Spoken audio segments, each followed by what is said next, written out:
안녕하세요. 이희명입니다. 역바연에서 선정한 8월의 인물은 고당 조만식 선생님입니다. 우리가 조만식 하면 이름은 많이 알지만 정확히 어떤 활동하셨는지 모르는 경우가 많아서 이 시간에 조만식 선생의 삶을 간략히 정리해 드리도록 하겠습니다.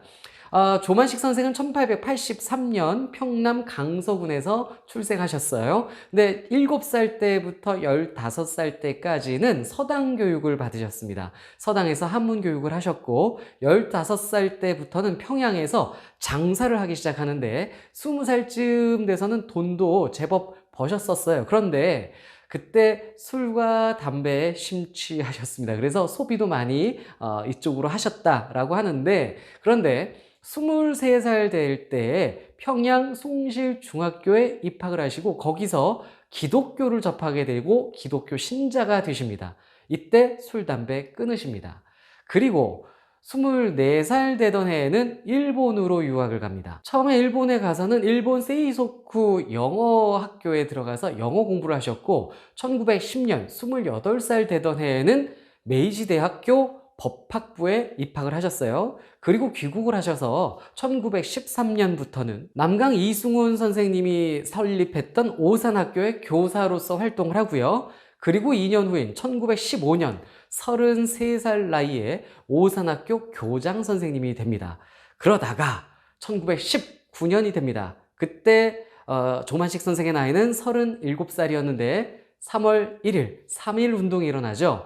3.1 운동 기간에 조만식 선생은 평남 지역에서 3.1 운동을 주도하십니다. 평남 강서 사천 장날 만세 운동을 주도하셔서 이때 체포가 되세요. 그래서 징역 생활을 하시게 되고 징역에서 풀려나신 후에 1921년부터는 그 유명한 물산장려 운동을 시작하십니다. 이 물산장려 운동을 시작하신 분이 조만식 선생이에요. 평양에서 평양 조선물산장려회를 설립을 하시고 물산장려운동을 시작을 하는데, 물산장려운동은 많은 분들이 아시겠지만 당시 일제 물건 쓰지 말자, 국산 물건 쓰자, 이런 운동이었습니다. 그래서 내 살림 내 것으로 등 이런 구호를 만들고, 당시 일본 자본가들에 밀려서, 일본 기업들에 밀려서 자생이 힘들었던 우리 조선의 민족 기업들을 살리는 그런 운동을 전개를 하셨어요. 이 물산장려 운동은 전국적으로 확산이 되면서 한때 큰 반향을 일으켰던 중요한 민족 운동이기도 했었죠. 그리고 얼마 후에 1923년부터는요, 밀립대학 설립운동에 주도적으로 또 적극 참여를 하십니다. 밀립대학 설립운동은 우리나라에 대학교를 설립하자는 거였어요. 민간 대학교를 설립하자는 그런 운동이었는데, 물산장려 운동도 그렇고 밀립대학 설립 운동도 그렇고 이 모든 것이 우리 민족의 실력을 키우자는 실력 양성 운동의 일환들이었습니다. 조만식 선생은 1920년대 초반 이렇게 민족 실력 양성 운동에 매진하고 있었음을 우리가 알 수가 있는데, 그런데 이 물산장려 운동은 당시 국내 사회주의자들의 비판을 받기도 했고 일본의 탄압을 받기도 했습니다. 그리고 밀립대학 설립 운동도 일본이 탄압을 했죠. 그래서 결국 대학 설립 등 목적을 이루지는 못하고 마감을 하긴 했지만 어쨌든 당시 우리 국민들에게 큰 기운을 줬었던 그런 민족운동이라 볼 수 있습니다. 그리고 1927년에는요 신간회가 설립이 되는데, 이 신간회 창당 발기인으로 적극 참여하시게 되고요. 이 신간회는요 좌우 합작을 위한 민족 유일당이었습니다. 좌파 사회주의 계열, 그 다음에 우파 민족주의 계열이 모처럼 손잡고 하나의 당으로 출발했던 것이 신간회였고요. 여기에 조만식 선생이 중앙위원으로 참여를 하시기도 했고 평양지회의 지회장으로도 활동을 하셨습니다. 그리고 각종 강연회도 다니시고 그랬었습니다. 그리고 1932년에는요 조선일보 8대 사장으로 취임을 하세요. 당시만 해도 조선일보가 민족 계몽 언론으로서 역할을 하고 있었거든요.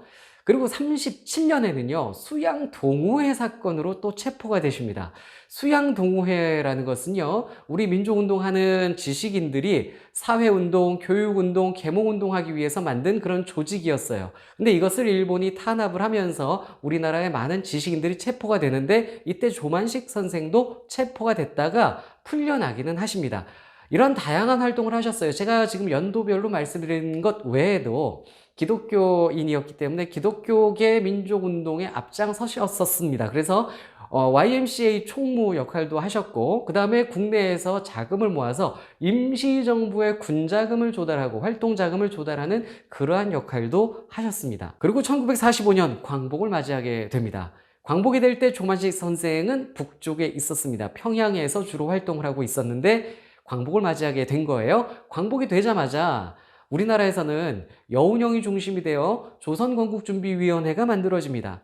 이게 남쪽에서 만들어졌는데 조선건국준비위원회의 평남위원회 위원장을 조만식 선생이 하면서 북쪽에서 이 조선건국준비위원회 활동을 하시게 됩니다. 그런데 소련군이 북쪽에 들어오게 되죠. 그러자 많은 사람들이 조만식 선생한테 월남하시라, 이제 소련, 이 북쪽은 소련이 주도하고 공산당이 주도하는 그러한 정세가 전개가 될 것이니 남쪽으로 내려오세요 그랬는데 조만식 선생은 거절을 하고 북쪽에 계속 남습니다. 그리고 소련군이 조만식 선생을 평양 호텔로 초대를 합니다. 자, 여기서 평양 호텔에서 소련군은 이 조선 건국준비위원회 세력과 그 다음에 김일성 중심의 공산 연합을 추구하려고 했었던 거예요. 그래서 연립 정권을 추진해 보려고 하는데, 이때만 해도 소련이 물론 당연히 김일성 중심으로 갈 거예요. 소련은 김일성을 밀어줄 텐데 김일성 정권에 북한 내에 있는 우파 민족주의 세력들이 이 합류를 하는, 연합을 하는, 이 협조하는 그러한 모양을 만들고 싶었던 겁니다. 그래서 조만식 선생을 초대를 했었던 것이죠. 하지만 조만식 선생은 소련에 대해서 계속 비판적인 시각을 갖고 있었고 북한 정세도 예상했듯 김일성 중심으로 돌아가게 됩니다. 그런데 45년 11월 3일에 조선민주당을 조만식 선생이 창당을 합니다. 이 조선민주당은 조만식 선생이 북쪽에 있는 민족주의 세력을 결집시키기 위해서 창당을 하는 건데 이 작업까지는 소련군도 인정을 해줬어요. 그래서 조만식 선생이 조선민주당을 창당을 했었습니다. 자, 지금까지 보면은요, 소련은 물론 당연히 김일성 중심으로 가지만 북쪽에 있는 조만식 중심의 민족주의 세력도 이렇게 좀 이 공산당 정권에 협조하도록, 흡수되도록 해보려 했었던 거예요. 그런데 결정적으로 이 11월 3일 이후, 조선민주당 창당 이후에 조만식과 소련군은 틀어지게 됩니다. 일단 11월에 신의주 반공학생 사건이 있습니다. 신의주에 있는 반공학생들을 소련이 탄압했던 사건인데 이 사건을 계기로 조만식 선생이 소련을 맹 비난하게 됩니다.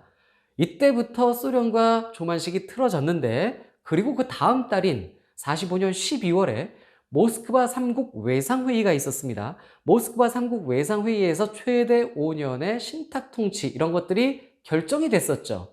이 모스크바 3국 외상회의 이후 남한에서는 엄청난 반탁운동이 일어납니다. 그런데 북한에서, 북쪽에서 바로 이 조만식 선생이 반탁운동을 전개해 나가요. 반탁운동을 하면서 소련에 맞서게 된 것이죠. 이러면서 소련과 조만식이 완전 그 관계가 틀어지게 됩니다. 결국 조만식은 북쪽에서 반공주의자, 반동, 친미주의자 이런 비난을 받으면서 기어이 소련군에 의해서 고려 호텔에 감금되게 됩니다. 이때부터 조만식 선생은 대외 활동을 거의 못하게 됩니다. 공식적인 활동을 우리가 볼 수가 없어요. 이렇게 되자 많은 사람들이 조만식에게 월남을 권유하게 되는데, 이때 조만식 선생은 내가 월남하면 북조선 동포들은 누구를 의지하고 살겠소? 내 일시는 걱정하지 마시오. 나는 1천만 북쪽 동포들과 운명을 같이 하기로 이미 굳게 결심하였소 라며 월남을 거부합니다. 그리고 가족들만 월남을 시켜요. 부인 전선의 여사를 불러서 본인의 머리카락과 손톱을 잘라주고 가족들만 월남을 하도록 이렇게 시켰습니다. 그리고 본인은 북한에 남았어요. 그리고 48년 4월에 김구 선생 일행이 북한을 방문하는 일이 있었습니다. 48년 4월은 우리가 분단되기 직전이었어요. 그러니까 이미 분단은 됐죠. 분단됐는데 이제 남한의 정부가 수립되기 직전이었습니다. 남한에서 48년 5월 10일 5.10 총선거가 계획이 돼 있었죠. 이 총선거 하면 정말 완전 분단으로 가는 겁니다. 남한 정권, 북한 정권이 이제 갈라서는 그러한 일이 되기 직전이었어요. 이때 김구가 정말 안타까운 마음으로 48년 4월에 북한에 가서 남북협상이라는 걸 하게 되죠. 우리가 이제 흔히 이걸 남북 지도자 연습회의라고도 부르는데, 이때 북한을 방문한 김구가 김일성에게 조만식 선생을 남쪽으로 보내달라고 요청을 하는데, 김일성이 이때 조만식 선생을 보내는 것은 소련군에게 허락을 받아야 된다라며 거절을 했습니다. 그리고 1950년 5월 달에요. 남쪽에서 남조선 노동당 활동을 하던 핵심 인물 김상용과 이주하라는 인물이 붙잡히는 일이 발생을 했어요. 이렇게 남조선 노동당의 핵심 인물들이 붙잡히게 되자 북쪽의 김일성이 남쪽에다가 건의를 합니다. 조만식 줄게, 그 둘 풀어줘. 그래서 교환을 하자고 합니다. 그런데 이 남쪽에 이승만이 이걸 거절을 해요.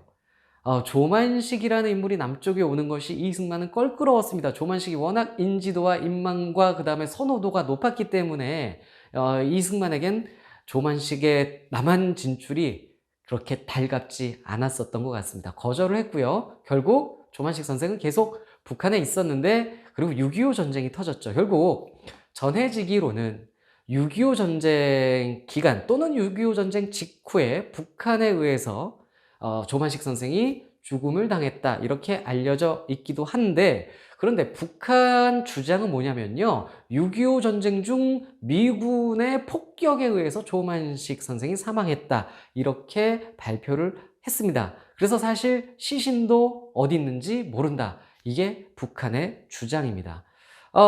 남한의 국립현충원에 지금 현재 조만식 선생의 묘소가 있는데요. 이건 조만식 선생의 시신이 들어가 있는 건 아니고, 가족한테 줬던 조만식 선생의 머리카락과 손톱을 여기 안에 넣고 묘소를 만들어 놓은 상황입니다.